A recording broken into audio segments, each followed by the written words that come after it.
ఆదిలో వాక్కు ఉండెను, ఆ వాక్కు దేవుని యొద్ద ఉండెను, ఆ వాక్కు దేవుడై ఉండెను. ఆ వాక్కు శరీరధారి అయి మన మధ్య నివసించెను.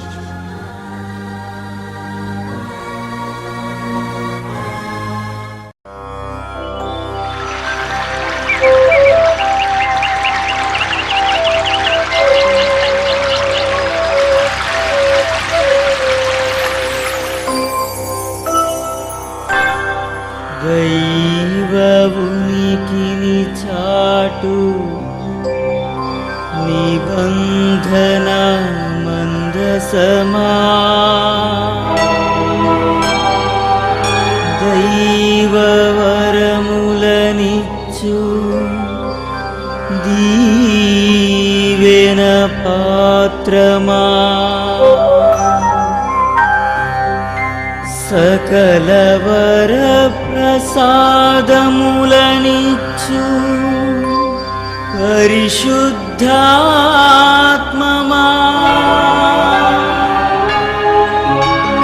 నీకే స్తుతి, నీకే మహిమా, నీకే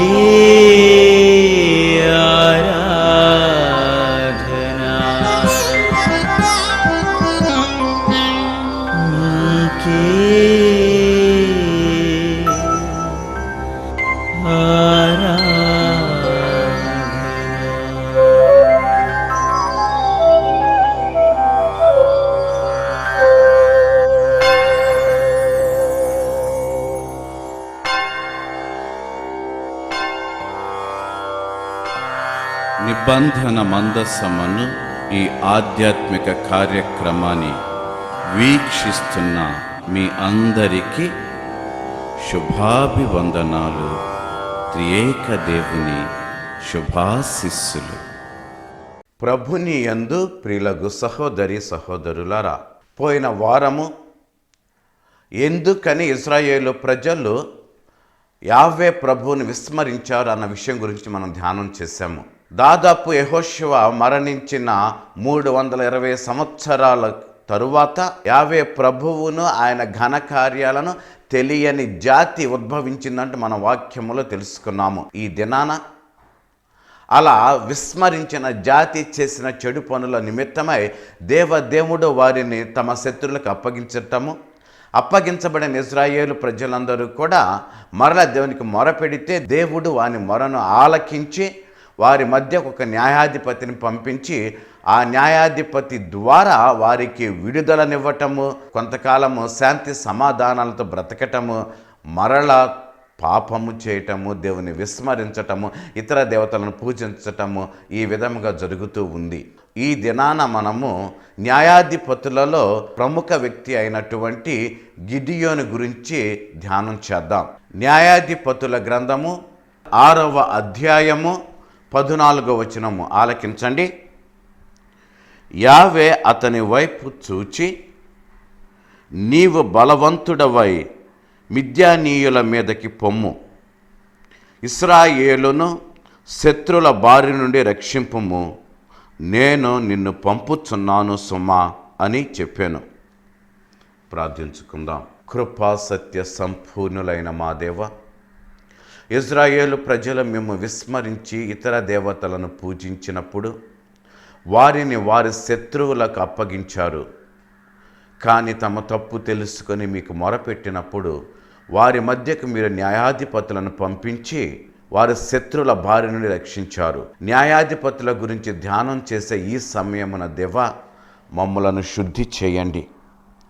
ఆలకించుచున్న ఈ బిడ్డలందరూ నూరంతలుగా ఫలింప చేయమని మా రక్షకుడు అయిన యేసయ్య పవిత్ర నామమున వేడుచున్నాను తండ్రి, ఆమేన్.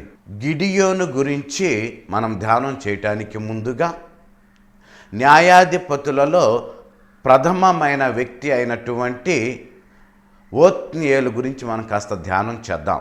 కాలేబు సహోదరుని యొక్క కుమారుడు. ఆనాడు ఇశ్రాయేలు ప్రజలందరూ కూడా ఏదోము రాజుకు బానిసలుగా బ్రతుకుతున్న సమయమున ఓత్నియేలు ఆత్మ ఆవేశుడై ప్రజలందరినీ ఏకము చేసి ఏదోము రాజును జయించి ఇజ్రాయేలు ప్రజలకు విముక్తి కలిగించాడు. ఈ ఓత్నీయేలు తరువాత మనం మరలా చెప్పుకోవలసినటువంటి న్యాయాధిపతి యెహూదు. ఇతను ఎడమ చేతి వాటము గల వ్యక్తి. యెహూదు ఒక సామాన్యమైన వ్యక్తియే. మోవాబు రాజైన ఎగ్లోనుకు కప్పము కట్టడానికి ఇజ్రాయేలు ప్రజలు పంపించిన ప్రజలలో యెహూదు ఒకడు. ఇతనిలో ఒక ఆశ, నేను ఏ విధముగానైనా సరే ఇజ్రాయేలు ప్రజలను బంధ విముక్తులను చేయాలి. అందుకే ఎడమ చేతి వాటం గల వ్యక్తి అయినటువంటి యెహూదు సమయము కోసము వేచియుండి దేవుని యొక్క కృపచేత మోవాబు రాజైన ఎగ్లోనును చంపటం జరుగుతుంది. తద్వారా ఇజ్రాయేలు ప్రజలందరూ కూడా బంధ విముక్తులై శాంతి సమాధానంతో బ్రతికినట్లు మనం గ్రంథమందు చదువుతూ ఉంటాము. యెహూదులో ఉన్నటువంటి పట్టుదల, తన ప్రజలను బంధ విముక్తులను చేయాలన్నటువంటి ఆ పట్టుదలే రాజును కూడా లెక్క చేయకుండా తన సామాన్య స్థితిని కూడా ప్రక్కన పెట్టి మోవాబు రాజైన ఎగ్లోనును వధించటం జరిగింది. మనము సహాయము చేయకపోతే దేవుడు మనకు సహాయం చేయడట. If we don't help ourselves, God will not help us. మన పని మనం చేయటం నేర్చుకోవాలి. మన ఆలోచనలను పరిపక్వత దిశకు నడిపించుకోవటం నేర్చుకోవాలి. అలా చెయ్యకపోతే దేవా దేవా దేవా అంటూ గాలిలో దీపం పెట్టి దేవుని వేడుకుంటే దేవుడు మనకు సహాయం చేయడండి. ఎందుకంటే మనం సహాయం చేసుకోవటం నేర్చుకున్నప్పుడు మనలో ఉన్నటువంటి ఆ యొక్క పట్టుదల, ఆ ఆశ మనల్ని ముందుకు నడిపించినప్పుడు దేవుని యొక్క కృప మనకు తోడు నీడగా ఉంటుంది. అదే జరిగింది యెహూదు యొక్క విషయములో. ప్రియులారా, యెహూదు అయిపోయిన తరువాత మరల ఇజ్రాయేలు ప్రజలు దేవుని విస్మరించటం జరిగింది, దేవుని నుంచి దూరం అవటం జరిగింది. ఆ సమయమున మరల ప్రభు వారి మధ్యకు ఒక ప్రవక్తిని పంపించారు. ఆమె దెబోరా. ఆమెకు సహాయంగా ఉన్నటువంటి వ్యక్తి బారూకు. ఈ దెబోరా బారూకుకి ముందు షమర్గు అనేటటువంటి ఒక న్యాయాధిపతి కూడా రావటం జరిగింది. మనకి ఒక దురభిప్రాయం ఉంది అండి, ప్రభువు పురుషుల ద్వారే మాట్లాడుతూ ఉంటాడు, వారికే ప్రాముఖ్యత ఇస్తూ ఉంటాడు అని. కాదండి, ప్రభువు దృష్టిలో అందరూ కూడా సమానమే. స్త్రీ పురుషులు అన్న భేదము లేకుండా ప్రభువు వారిని తన కృపను బట్టి ఎన్నుకోవడం జరుగుతుంది. అందుకే దెబోరా ప్రవక్తిగా, ఆనాడు న్యాయాధిపతినిగా ఆమె ఇజ్రాయేలు ప్రజలందరికీ తీర్పు తీరుస్తూ, బారూకు అనేటటువంటి ఒక వ్యక్తి ఇజ్రాయేలు ప్రజలను సిస్రా అనేటటువంటి సైన్యాధిపతి భార్య నుండి రక్షించటం జరిగింది. ప్రియులారా, దేవుని యొక్క ఆలోచనలు మన ఆలోచనలు కావు. మనం అనుకునేది ఒకటి, దేవుడు అనుకునేది ఒకటి. అందుకే దేవుని యొక్క ఆలోచనలను మనం తెలుసుకోవడానికి ప్రయత్నం చేస్తే గనుక ఖచ్చితంగా దేవుని యొక్క ప్రణాళిక ప్రకారము మనము ముందుకు సాగటానికి ప్రయత్నం చేస్తూ ఉంటాం. ఇప్పుడు మనము ధ్యానం చేయవలసినటువంటి వ్యక్తి గిడియోను. న్యాయాధిపతుల గ్రంథము 6వ అధ్యాయము నుండి గిడియోను యొక్క ప్రస్తావన మనము చూస్తూ ఉంటాము. ఈ గిడియోను వచ్చే సమయానికి ఇజ్రాయేలు ప్రజలందరూ దాదాపు 7 సంవత్సరాలుగా మిద్యానీయులకు బానిసలుగా బ్రతుకుతూ ఉన్నారు. ఇజ్రాయేలు ప్రజలు తమ పంటలను పండించే సమయమున మిద్యానీయులు ఇజ్రాయేలీల మీద దాడి చేసి ఇజ్రాయేలీల పంటలను, పశువులను అన్నిటినీ కూడా కొల్లగొట్టుకుని పోయేవారు. ఒక్క మాటలో చెప్పాలి అంటే శ్రమ పడింది అంతా కూడా వృధా అయిపోయేది. ఆఖరికి ఇజ్రాయేలు ప్రజలకు తిండి గింజలు కూడా లేకుండేటటువంటి స్థితికి చేరుకునేవారు. ఆ సమయమున ప్రియులారా, ఎన్నిక, గిడియోనును దేవుడు ఎలా ఎన్నుకున్నాడు అన్న విషయాన్ని మనం గనక ధ్యానం చేస్తే న్యాయాధిపతుల గ్రంథము 6వ అధ్యాయము 11వ వచనము నుంచి మనం ఆలకిద్దాం. యావే దూత వచ్చి ఓప్రా చెంతగల సింధూరము క్రింద కూర్చుండెను. ఆ చెట్టు అబ్యశ్రీయుము వంశమునకు చెందిన యోవాషునిది. యోవాషు కుమారుడగు గిదియోను మిద్యానీయుల కంటపడకుండుటకై ద్రాక్ష పండ్లను త్రొక్కించు ఘాటిలోనే గోధుమ గడ్డిని త్రొక్కించుచుండెను. ప్రియులారా, తాను పని చేసుకునే సమయాన దేవదేవుని యొక్క దూత గిడియోనును సమీపించి అతనిని సంబోధించిన తీరు చూచినట్లయితే పరాక్రమము కలిగిన బలాఢ్యుడా, కానీ తను యుద్ధ వీరుడు కాదండి. యుద్ధ వీరుడు కాకపోయినా దేవుని యొక్క దూత గిదియోనును సంబోధించిన విధానం చూస్తే బహుశా దేవుని యొక్క ప్రణాళిక ప్రకారము అతనిని ఒక గొప్ప యుద్ధ వీరునిగా చేసేటటువంటి స్థితికి తీసుకువెళుతుంది అన్నటువంటి భావన మనకు కలుగుతూ ఉంది.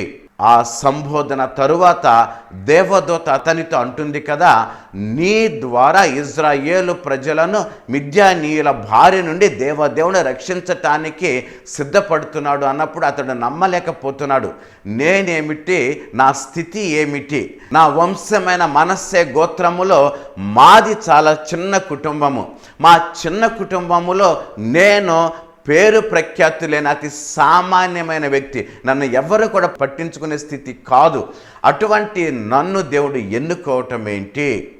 అయినా సరే దేవదూత అతనితో పలుకుతుంది, దేవుడు నిన్ను ఎన్నుకున్నాడు. దానితో గిడియోను ఆ దూతతో అంటాడు కదా, దేవుడు నన్ను ఎన్నుకున్నది వాస్తవమైతే దానికి నాకు ఒక నిదర్శనము కావాలి.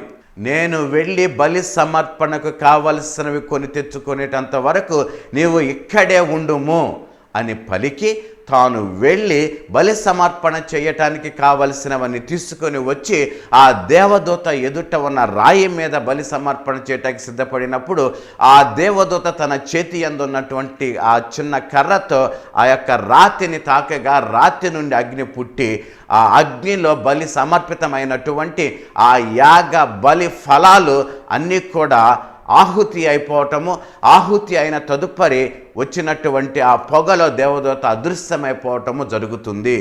ప్రియులారా, తాను రూఢి చేసుకున్నాడు, సామాన్యుడనైన నన్ను దేవదేవుడు ఎన్నుకున్నాడు కాబట్టి నా ఎన్నిక వాస్తవము. ఆ ఎన్నికకు నిదర్శనమే దేవదేవుని యొక్క దూత నాకు ఆ యొక్క సందేశాన్ని వివరించటము, ఆ దూత సమ్మతించటము, బలి సమర్పితమైనటువంటి ఆ బలి ఫలముతో అదృశ్యమైపోవటం అని నమ్మిన వ్యక్తి అయి గిడియోను ఇజ్రాయేలు ప్రజలందరినీ మిద్యానీయుల భార్య నుండి విడిపించటానికి మానసికంగా సిద్ధపడతాడు. తన తండ్రి నిర్మించినటువంటి బాలు దేవత స్తంభాన్ని పడగొట్టి ఆ స్తంభపు ముక్కలతోనే దేవదేవునికి ఒక కోడెను బలి చేయటం జరుగుతుంది. ఇది అంతా కూడా రాత్రి సమయంలో జరిగింది. తెల్లవారగానే అక్కడ పరిస్థితిని చూసిన ఊరి ప్రజలందరూ కూడా కోపోద్రేకులై గిడియోను యొక్క తండ్రి వద్దకు వెళ్ళి, మీ కుమారుని బయటకు తీసుకురా, మీ కుమారుడు ఈ పని చేశాడు, బాలు దేవత స్తంభాన్ని పడగొట్టాడు, అక్కడ మరో దేవునకు బలి సమర్పణ చేశాడు, కాబట్టి ఈ యొక్క కుమారుడిని వధించాలి అన్నప్పుడు కూడి వచ్చిన ప్రజలందరిని ఉద్దేశించి గిడియోను తండ్రి, బాలు దేవతను మీరు రక్షిస్తారా? తనను తాను రక్షించుకోవచ్చు కదా, ఈ సాయంకాలపు లోపు బాలు దేవతను పూజించే వారందరూ కూడా వధించబడతారు అంటూ తన కుమారుని సమర్థించటం జరిగింది. అప్పుడు బాలు దేవతతో వాదించిన వ్యక్తి అంటూ అతన్ని పిలవటం కూడా ప్రారంభించారు.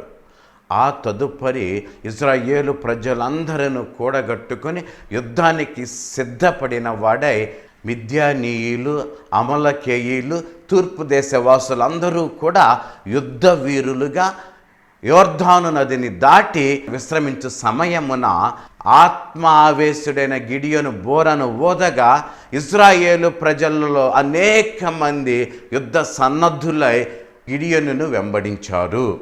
ఇజ్రాయేలు ప్రజలందరినీ యుద్ధమునకు సిద్ధము చేసిన సమయమున కూడా గిడియోను తనను దేవుడు నిజముగా ఆ పనికి పిలుచుకున్నాడా అన్నది కాస్త అనుమానము కలిగిన వ్యక్తిగా దేవుడు నన్ను పిలుచుకున్నాడని నిర్ధారణ చేసుకోవటానికి దేవునితో ఒక విజ్ఞాపన చేసుకున్నాడు. అది ఆలకించండి. న్యాయాధిపతుల గ్రంథము 6వ అధ్యాయము 36వ వచనము. అప్పుడు గిదియోను ప్రభువుతో, నీవు సెలవిచ్చినట్లు ఇశ్రాయేలీలను నా ద్వారా రక్షింప పూనెదవేని ఇట్లు జరుగునుగాక. నేను కళ్ళమున గొర్రె ఉన్ని ఉంచెదను, ఆ ఉన్ని మీద మాత్రమే మంచు పడి మిగిలిన నేల అంతయు పొడిగా ఉండినచో నీవు నుడివినట్లే నా మూలమున ఇశ్రాయేలీలను రక్షింతువని తెలిసికొందును అనెను. అతడు అడిగినట్లే మంచు పడెను. అతడు మరునాడు వేకువనే లేచి గొర్రె ఉన్నిని పిండి చూడగా ముంతడు మంచినీళ్ళు కారెను. ప్రియులారా, దేవుణ్ణి పరీక్షించటము కాదు, కానీ తనను దేవుడు ఎన్నుకున్నాడు అన్న విషయాన్ని నిర్ధారించుకోవటానికి గిడియోను దేవుని నుంచి ఒక సూచనను అడిగాడండి. ఆ సూచనయే మనం ఆలకించినటువంటిది. అది ప్రకృతికి విరుద్ధమండి. మంచు కళ్ళమంతా పడకుండా గొర్రె ఉన్ని ఉంచినటువంటి ఆ ప్రదేశంనే పడటం అనేటటువంటిది అసాధ్యము. కానీ దేవునికి అసాధ్యమైనది ఏదీ లేదు అని చెప్పటానికి, దేవుడు నీతో ఉన్నాడు అని నొక్కి వక్కాణించటానికి, దేవుడు నిన్ను యుద్ధానికి పంపుతున్నాడు అని నిర్ధారించటానికి గిడియోను అడిగినటువంటి ఆ యొక్క సూచనను దేవుడు నెరవేర్చాడు. యుద్ధము చేయటానికి వచ్చిన ప్రజలను చూచిన యావే ప్రభు గిడియోనుతో అంటాడు కదా, వీరు చాలామంది ఉన్నారు, ఇంతమందిని తీసుకుని నీవు యుద్ధానికి వెళితే తమ బల పరాక్రమము చేతే తాము విజయము పొందారని విర్రవీగుతారు, కాబట్టి వీరిని తగ్గించేయి అని అనగానే గిడియోను వారితో పలుకుతాడు. యుద్ధ భయం ఉన్న వాళ్ళు ఎవరైనా ఉంటే వెళ్ళిపోండి అంటే వారిలో చాలామంది వెళ్ళిపోయారు. ఆఖరికి 10,000 మంది మిగిలారు. ఆ 10,000 మందిని కూడా చూసినటువంటి దేవదేవుడు వీరు కూడా చాలా ఎక్కువ మంది, వీరిని కూడా తగ్గించి వేయాలి అని ఒక ప్రవాహము దగ్గరికి వారిని తీసుకువెళ్ళి నీళ్లు త్రాగే సమయమున వారిని నేను ఎన్నుకుంటా, ఎవరు నీతో రావాలో ఎవరు తిరిగి ఇళ్ళకి వెళ్ళాలో. వాళ్ళు నీరు త్రాగుతున్న సమయాన గిడియోను 2 రకాల ప్రజలను చూశాడు. కొంతమంది దోసిలితో నీళ్లు తాగారు, మరి కొంతమంది ఆ నీటి మీద కుక్క వలె నాలుకతో నీటిని త్రాగారు. వీరిద్దరిని కూడా విభజించి యావే ప్రభు పలుకుతున్నాడు కదా, దోసిలితో నీళ్లు తాగిన వారిని ఇంటికి పంపించేసే, తతిమా వారిని నీతో పాటు తీసుకుని వెళ్ళు. వారు ఎంతమంది అంటే కేవలము 300 మంది. ఆ 300 మందితో గిడియోను తమ శత్రువులైన మిద్యానీయులు, అమలాకేయులు, తూర్పు ప్రక్క నుంచి వచ్చినటువంటి శత్రువులు వారిపై దండెత్తటానికి సిద్ధపడ్డాడు. కానీ అప్పటికీ కూడా అతనిలో కాస్త కోస్త ఇంకా అనుమానం ఉంది. ఆ అనుమానాన్ని తీర్చివేయటానికి ప్రభు అంటాడు కదా, గిడియోను నీలో ఉన్న అనుమానాన్ని నువ్వు తీర్చివేసుకో, వెళ్ళి రాత్రిపూట సైనిక శిబిరాలలో చూడు వాళ్ళు ఏమనుకుంటున్నారు అని అనగానే గిడియోను తన సహచరులతో అక్కడికి వెళ్ళి చూచినప్పుడు వారిలో 2 సైనికులు తమకు కలిగిన కలను చెప్పుకుంటూ ఆ కల ద్వారా గిడియోనుకి జయము చేకూరుతుంది అన్నటువంటి విషయాన్ని వాళ్ళలో వాళ్ళు ముచ్చటించుకుంటూ ఉండగా ఆ కల వివరణ ఆలకించిన గిడియోను సంతోషముతో తిరిగి తన శిబిరానికి వచ్చి తన సైనికులందరినీ 3 భాగాలుగా విభజించి ఆ 3 భాగాలు ముందు ఒకరు వెనుక ఒకరు వారి వెనుక ఒకరు ఉండేలా చేసి ప్రతి ఒక్కరి చేతికి ఒక దివిటీని ఒక కుండను ఇచ్చి ఆ దివిటి కనిపించకుండా కుండ మూసివేయటం జరిగింది. ఈ ప్రక్రియ ద్వారా తన యుద్ధ నీతిని గిడియోను ప్రదర్శించాడు. ఒకసారి 300 మంది కుండలు బద్దలు కొట్టట, వెలుగుచున్నటువంటి కాగడాలు కనిపించగానే శత్రువులు కకావికలమై తమ శత్రువులు ఎంతమంది ఉన్నారని అర్థం కాక ఆ రాత్రి సమయమున ఎవరు శత్రువో ఎవరు మిత్రువో తెలియక వారి మధ్య వారే యుద్ధం చేస్తూ వినాశనం చెందారు. ఈ విధముగా ఇజ్రాయేలు ప్రజలందరినీ దేవుడు గిడియోను యొక్క నేతృత్వములో విజయవంతులుగా చేశాడు. 8వ అధ్యాయము 13వ వచనం నుంచి కనుక మనం చూసినట్లయితే ఇజ్రాయేలు ప్రజలందరూ గిడియోను యొక్క నాయకత్వములో తమ శత్రువులను జయించిన తరువాత అందరూ కలిసి గిదియోనును తమ నాయకుడిగా ఎన్నుకోవటానికి సిద్ధపడినప్పుడు అతడు దానికి అంగీకరించక, ప్రభువే మన నాయకుడు అంటూ వారితో పలికి, కానీ మీలో ప్రతి ఒక్కరూ కూడా మీరు కొల్లగొట్టుకున్నటువంటి ఆ సొమ్ములో ఒక నాణ్యాన్ని నాకు ఇవ్వండి అంటూ వారిని అడగటము ద్వారా ఆ ప్రజలందరూ కూడా సంతోషముగా గిడియోనుకు ఆ సంపదను ఇవ్వటం జరిగింది. న్యాయాధిపతుల గ్రంథము 8వ అధ్యాయము 24వ వచనము ఆలకించండి.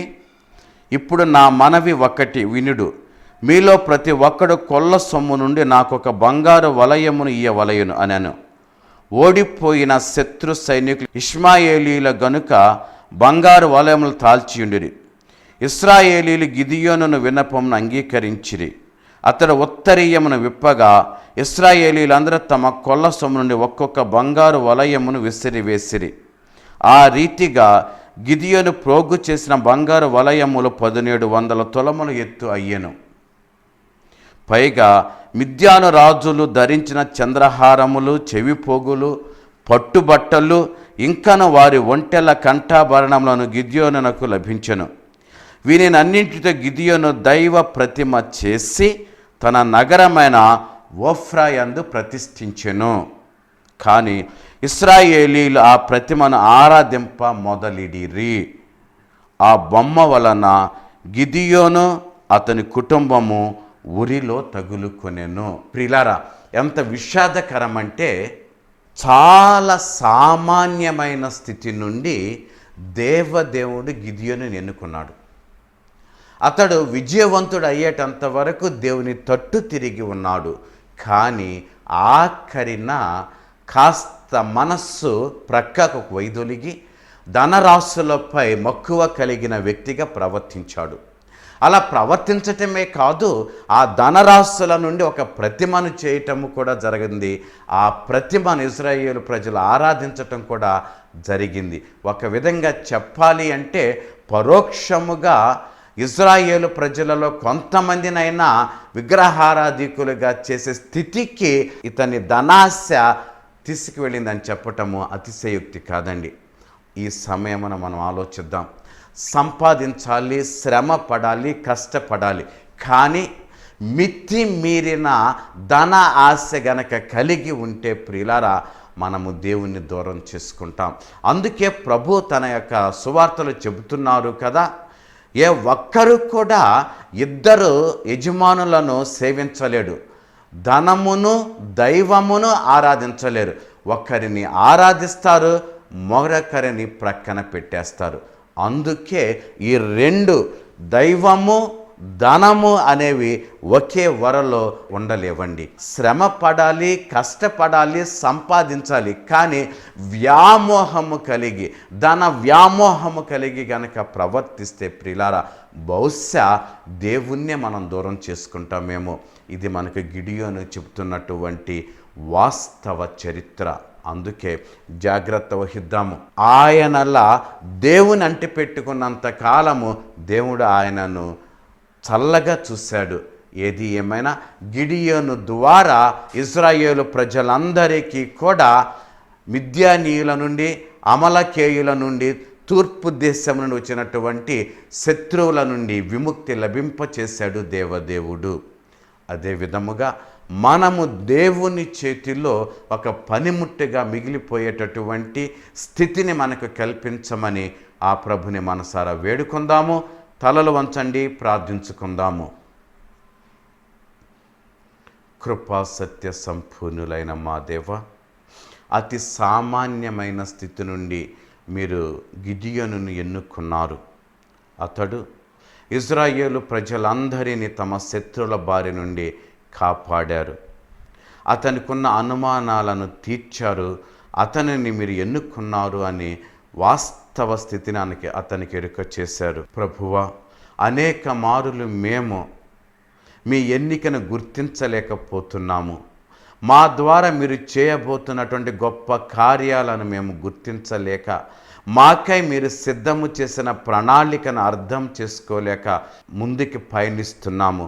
దేవా, మా కన్నులు తెరవండి, మా హృదయ నేత్రాలు తెరిచి మీరు మాకై ఉంచిన ఆ ప్రణాళిక ఏంటో అర్థం చేసుకొని దాని ప్రకారము మా బ్రతుకును మలచుకునేలా చేయమని మా నాథుడు మీ ప్రియ కుమారుడైన యేసయ్య నామమున వేడుచున్నాను తండ్రి. ఆమేన్. సర్వశక్తుడు దయామయుడైన పిత పుత్ర పవిత్రాత్మ సర్వదా మిమ్ము దీవించి మీకు తోడై ఉందురుగాక. Amen. Thank you and God bless you. సువార్తను ప్రకటించు వారి పాదములు సుందరమైనవి. ఈ సువార్త పరిచర్యలో మీరు భాగస్థులు కాదలిచిన 9989113222 నంబరును సంప్రదించగలరు. ప్రభువు మిమ్ము దీవించుదురుగాక.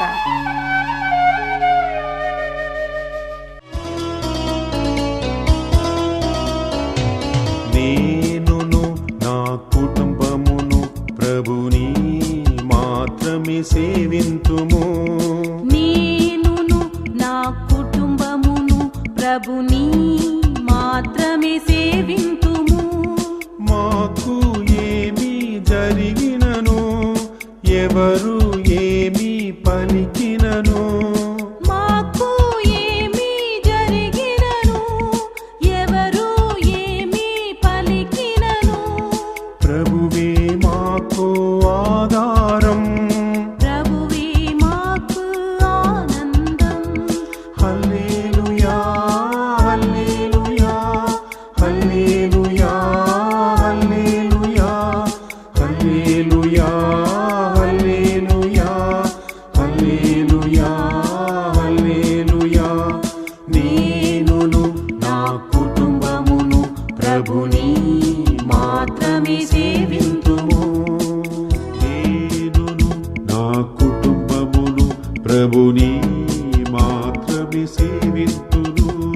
నేనును నా కుటుంబమును ప్రభుని మాత్రమే సేవింతుము. మాకు ఏమి జరిగినను ఎవరు ఏమి పలికినను మాకు ఏమి జరిగినను ఎవరు ఏమి పలికినను ప్రభు